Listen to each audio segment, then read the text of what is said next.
Welcome to wild mallow. PSC bulletin പ്രസിദ്ധീകരിച്ച കെമിസ്ട്രിയിൽ നിന്ന് ചോദിക്കാവുന്ന ഏതാനും ചില MCQs ആണ് ഈ വീഡിയോ. Let's start. ആദ്യത്തെ ചോദ്യം, തന്നിരിക്കുന്ന പ്രസ്താവനകളിൽ ഗ്രാഫൈറ്റുമായി ബന്ധമില്ലാത്തത് ഏതാണ്? ഓപ്ഷൻ സി ആണ് ബന്ധമില്ലാത്തത്. ഗ്ലാസ് മുറിക്കാൻ ഉപയോഗിക്കുന്നു എന്നുള്ളത് തെറ്റായ പ്രസ്താവനയാണ്. ഖരാവസ്ഥയിലുള്ള സ്നേഹകമായി ഉപയോഗിക്കുന്നു. ഡ്രൈ സെല്ലിലെ ഇലക്ട്രോഡുകൾ നിർമ്മിക്കാൻ ഉപയോഗിക്കുന്നു. ഉയർന്ന വേഗതയിലുള്ള ന്യൂട്രോണുകളെ ആഗിരണം ചെയ്യാനുള്ള കഴിവുണ്ട്. ഇതെല്ലാം ഗ്രാഫൈറ്റുമായി ബന്ധപ്പെട്ട പ്രസ്താവനകളാണ്. അടുത്ത ചോദ്യം, തന്നിരിക്കുന്ന പ്രസ്താവനകളിൽ കാർബൺ ഡയോക്സൈഡ് വാതകവുമായി ബന്ധമുള്ളത് ഏതൊക്കെയാണ്? ഓപ്ഷൻ ഡി ആണ് ഉത്തരം. ഇവയെല്ലാം ശരി തന്നെയാണ്. കൃത്രിമ ശ്വാസോച്ഛ്വാസത്തിന് ഉപയോഗിക്കുന്ന കാർബോജനിൽ ഉപയോഗിക്കുന്നു. യൂറിയ പോലുള്ള രാസവള നിർമ്മാണത്തിന് ഉപയോഗിക്കുന്നു. അഗ്നിശമനികളിൽ ഉപയോഗിക്കുന്നു. അടുത്ത ചോദ്യം, വ്യാവസായിക ഇന്ധനങ്ങളായ വാട്ടർ ഗ്യാസിലെയും പ്രൊഡ്യൂസർ ഗ്യാസിലെയും പൊതുവായ ഘടകം ഏതാണ്? ഓപ്ഷൻ ബി ആണ് ഉത്തരം. കാർബൺ മോണോക്സൈഡ് ആണ്. അടുത്ത ചോദ്യം, ഭൂമിയിൽ ഏറ്റവും അപൂർവമായുള്ള മൂലകം ഏതാണ്? ഓപ്ഷൻ സി ആണ് ഉത്തരം. അസ്റ്റാറ്റിൻ. അടുത്ത ചോദ്യം, തന്നിരിക്കുന്നവയെ ചേരുംപടി ചേർക്കുക. ഓപ്ഷൻ എ ആണ് ഉത്തരം. മഗ്നീഷ്യം, പിഡ്ജിയൻ പ്രക്രിയ, സ്റ്റീൽ, ബെസമിർ പ്രക്രിയ, ടൈറ്റാനിയം, ഹണ്ടർ പ്രക്രിയ, ക്ലോറിൻ, ഡിക്കൻസ് പ്രക്രിയ. അടുത്ത ചോദ്യം, താഴെ തന്നിട്ടുള്ള പ്രസ്താവനകളിൽ ക്ലോറിൻ വാതകവുമായി ബന്ധപ്പെട്ടത് ഏതൊക്കെയാണ്? ഓപ്ഷൻ ഡി ആണ് ഉത്തരം. 1, 3, 4 ശരിയാണ്. പച്ച കലർന്ന മഞ്ഞ നിറം.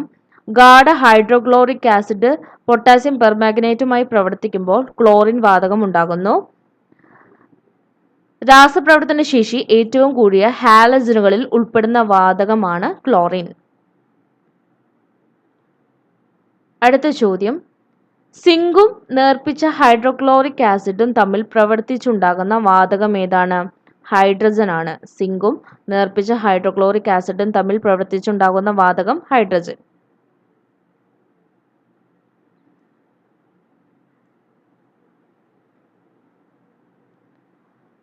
അടുത്ത ചോദ്യം, ചുവടെ തന്നിരിക്കുന്ന പ്രസ്താവനകളിൽ ആസിഡുകൾക്ക് യോജിച്ചവ ഏതൊക്കെയാണ്? ഓപ്ഷൻ സി ആണ് ഉത്തരം. pH മൂല്യം 7 കുറവാണ് ആസിഡുകൾക്ക്. 7 കൂടുതൽ ആൽക്കലിയാണ്. അടുത്ത ചോദ്യം, ശരിയായി യോജിക്കുന്നവ തിരഞ്ഞെടുക്കുക. ഓപ്ഷൻ ഡി ആണ് ഉത്തരം. 1, 3 ശരിയാണ്. 1, 2, 3 ശരിയാണ്. ഇന്ദുപ്പ് രക്തസമ്മർദ്ദമുള്ള രോഗികൾക്ക് കറിയുപ്പിന് പകരം ഉപയോഗിക്കുന്നു. തുരിശ് കുമിൾനാശിനിയായിട്ട് ഉപയോഗിക്കുന്നു. ജിപ്സം സിമന്റിന്റെ സെറ്റിംഗ് സമയം നിയന്ത്രിക്കാൻ വേണ്ടി യൂസ് ചെയ്യുന്നു. അടുത്ത ചോദ്യം, ചുവടെയുള്ള പ്രസ്താവനകളിൽ കാർബൺ ഡയോക്സൈഡുമായി ബന്ധപ്പെട്ടവ തിരഞ്ഞെടുക്കുക. ഓപ്ഷൻ ഡി ആണ് ഉത്തരം. 1, 2, 3 ശരിയാണ്. കാൽസ്യം കാർബണേറ്റ് ഹൈഡ്രോക്ലോറിക് ആസിഡുമായിട്ട് ചേരുമ്പോൾ എന്തുണ്ടാവും? കാർബൺ ഡയോക്സൈഡ് ഉണ്ടാകുന്നു. ആസിഡ് സ്വഭാവമുള്ള ഓക്സൈഡ് ആണ് കാർബൺ ഡയോക്സൈഡ്. തെളിഞ്ഞ ചുണ്ണാമ്പ് വെള്ളത്തെ പാൽനിറമാക്കുന്നു. എന്ത്? Carbon dioxide. അടുത്ത ചോദ്യം, താഴെ തന്നിട്ടുള്ളവയിൽ ഡൊബറൈനയുടെ ത്രികങ്ങളിൽ ഉൾപ്പെടാത്തത് ഏതാണ്? താഴെ തന്നിട്ടുള്ളവയിൽ ഡൊബറൈനയുടെ ത്രികങ്ങളിൽ ഉൾപ്പെടാത്തത് ഓപ്ഷൻ ബി ആണ് ഉത്തരം. Carbon, silicon, germanium. അടുത്ത ചോദ്യം, താഴെയുള്ള പ്രസ്താവനകളിൽ തെറ്റായത് ഏതാണ്? ഓപ്ഷൻ ഡി ആണ് ഉത്തരം. എല്ലാം ശരിയാണ്. വലിപ്പം കുറഞ്ഞ ആറ്റങ്ങൾക്കാണ് ഇലക്ട്രോനെഗറ്റിവിറ്റി കൂടുതൽ. വലിപ്പം കുറഞ്ഞ ആറ്റങ്ങൾക്കായിരിക്കും ഇലക്ട്രോനെഗറ്റിവിറ്റി കൂടുതൽ. ആറ്റങ്ങളുടെ വലിപ്പം കൂടുന്തോറും ലോഹ സ്വഭാവം കൂടുന്നു. ആറ്റങ്ങളുടെ വലിപ്പം കൂടുന്തോറും ലോഹ സ്വഭാവം കൂടുന്നു.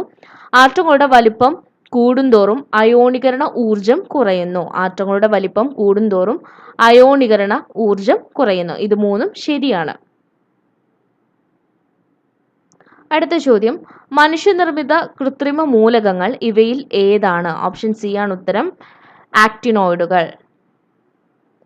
അടുത്ത ചോദ്യം, പീരിയോഡിക് ടേബിളിലെ ഏത് പീരിയഡാണ് മോൺസ്റ്റർ പീരീഡ് എന്നറിയപ്പെടുന്നത് പീരിയോഡിക് ടേബിളിലെ ഏത് പീരീഡ് ആണ് മോൺസ്റ്റർ പീരീഡ് എന്ന് അറിയപ്പെടുന്നത്? 6ാമത്തെ പീരീഡ്.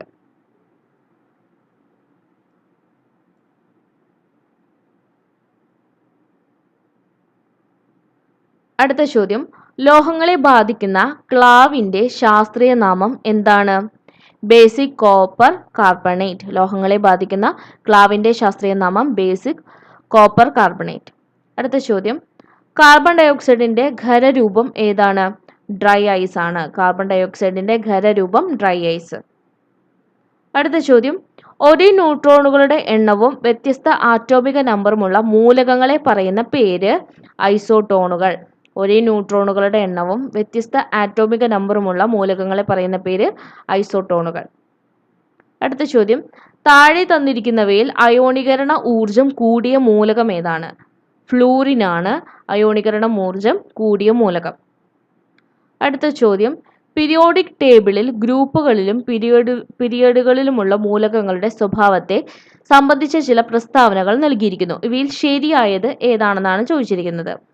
ഓപ്ഷൻ ഡി ആണ് ഉത്തരം. എല്ലാം ശരിയാണ്. 1, 2, 3, 4 ശരിയാണ്. ഒരു ഗ്രൂപ്പിൽ മുകളിൽ നിന്നും താഴേക്ക് വരുന്തോറും ആറ്റത്തിന്റെ വലിപ്പവും ലോഹ സ്വഭാവവും കൂടി വരുന്നു. ഒരു ഗ്രൂപ്പിൽ മുകളിൽ നിന്നും താഴേക്ക് വരുന്തോറും ആറ്റത്തിന്റെ വലിപ്പവും ലോഹ സ്വഭാവവും കൂടി വരുന്നു.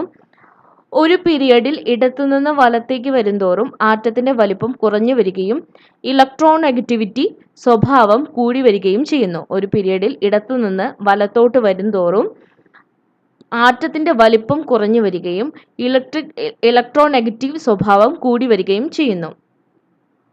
ഒരു ഗ്രൂപ്പിൽ മുകളിൽ നിന്നും താഴേക്ക് വരുന്തോറും അയോണീകരണ ഊർജം കുറഞ്ഞു വരുന്നു. ഒരു ഗ്രൂപ്പിൽ മുകളിൽ നിന്നും താഴേക്ക് വരുന്നതനുസരിച്ചിട്ട് അയോണീകരണ ഊർജം കുറഞ്ഞു വരുന്നു. അലോഹ മൂലകങ്ങൾക്ക് ഇലക്ട്രോണുകളെ നേടാൻ ശക്തമായ പ്രവണതയുള്ളതിനാൽ അവയ്ക്ക് ഇലക്ട്രോനെഗറ്റിവിറ്റി കൂടുതലാണ്. അലോഹ മൂലകങ്ങൾക്ക് ഇലക്ട്രോണുകളെ നേടാൻ ശക്തമായ പ്രവണത ഉള്ളതുകൊണ്ട് അവയ്ക്ക് ഇലക്ട്രോനെഗറ്റിവിറ്റി കൂടുതലാണ്. ഈ 4 പോയിന്റ്സും ശരിയാണ്. അടുത്ത ചോദ്യം, വ്യത്യസ്ത സംയോജകത, വ്യത്യസ്ത ഓക്സീകരണാവസ്ഥ എന്നിവ താഴെ പറയുന്നതിൽ ഏതുമായി ബന്ധപ്പെട്ടിരിക്കുന്നു? ഓപ്ഷൻ സി സംക്രമണ മൂലകങ്ങൾ. വ്യത്യസ്ത സംയോജകത, വ്യത്യസ്ത ഓക്സീകരണാവസ്ഥ താഴെ പറയുന്നവയിൽ ഏതുമായിട്ടാണ് ബന്ധപ്പെട്ടിരിക്കുന്നത്? സംക്രമണ മൂലകങ്ങൾ. ഒരു 20 ക്വസ്റ്റ്യൻ ആണ് ഇന്ന് നമ്മൾ ഡിസ്കസ് ചെയ്തിട്ടുള്ളത്. Thanks for watching.